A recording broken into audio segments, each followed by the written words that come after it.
ন্যায্য মূল্যের দোকানে প্রশাসনিক অভিযান, একাধিক রেশন শপে দুর্নীতির অভিযোগের সত্যতা উদ্ধার, আইনি ব্যবস্থা গৃহীত। কারচুপি করে রেশন ডিলারদের চাল, চিনি এবং অন্যান্য সামগ্রী খোলা বাজারে বিক্রি করাটা একটা সময় ছিল ওপেন সিক্রেট। তবে গণবন্টন ব্যবস্থায় ডিজিটাল পদ্ধতি চালু হওয়ায় পরিস্থিতি এখন অনেকটাই পরিবর্তিত। তবুও একাংশ রেশন ডিলারের দুর্নীতি মোটেও কমেনি।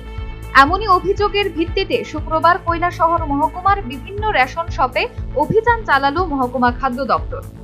এদিন সংশ্লিষ্ট দপ্তরের আধিকারিক রত্নদীপ দাসের নেতৃত্বে এই অভিযান চালানো হয়। এক্ষেত্রে 4টি রেশন শপে মজুতে গড়মিল ধরা পড়েছে বলে জানালেন কৈলাসহর মহকুমার খাদ্য আধিকারিক রত্নদীপ দাস। স্টকে আমরা কিছু গড়মিল পেয়েছি, তার মধ্যে উল্লেখযোগ্য হলো টাউন 7, টাউন 4, নূরপুর এবং শ্রীনাথপুর। এই 4টা দোকান স্পেশালি আমরা একটু বেশি মোটামুটি একটা কোয়ান্টিফাইবল একটা সমস্যা এখানে আমরা লক্ষ্য করতে পেরেছি। যেখানে টাউন 7-এ আমরা অলমোস্ট 164 কুইন্টাল চালের শর্টেজ পেয়েছি। টাউন 7-এ আমরা অলমোস্ট 50 কুইন্টাল চালের শর্টেজ পেয়েছি।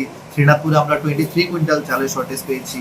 নূরপুরে আমরা 38 কুইন্টাল চালের শর্টেজ পেয়েছি এবং আনুষঙ্গিকভাবে কিছু ডাল, চিনি এবং লবণেরও শর্টেজ ওখানে পাওয়া গেছে। সেই অনুযায়ী আমরা ওদের শোকজও করলাম, কমপ্লেনও করেছি এবং অলরেডি আজও এক্ষুনি একজন আমাদেরকে শোকজে রিপ্লাই দিয়ে গেল। ওনারাও চেষ্টা করছে, ওনাদের বক্তব্য অনুযায়ী কিছু ফিঙ্গারপ্রিন্ট ছাড়া ওনারা চাল দিয়ে দিয়েছেন, সেটা কোনো দেওয়ার কথা নয়। অ্যাকচুয়ালি নিয়ম অনুযায়ী আমরা ওনাদের সতর্ক করে দিয়েছি এবং এ ধরনের অভিযান অব্যাহত থাকবে বলেও জানিয়েছেন মহকুমা খাদ্য আধিকারিক রত্নদীপ দাস।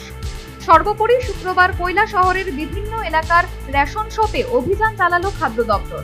এক্ষেত্রে 4টি রেশন শপে ধরা পড়েছে মজুতে গড়মিল।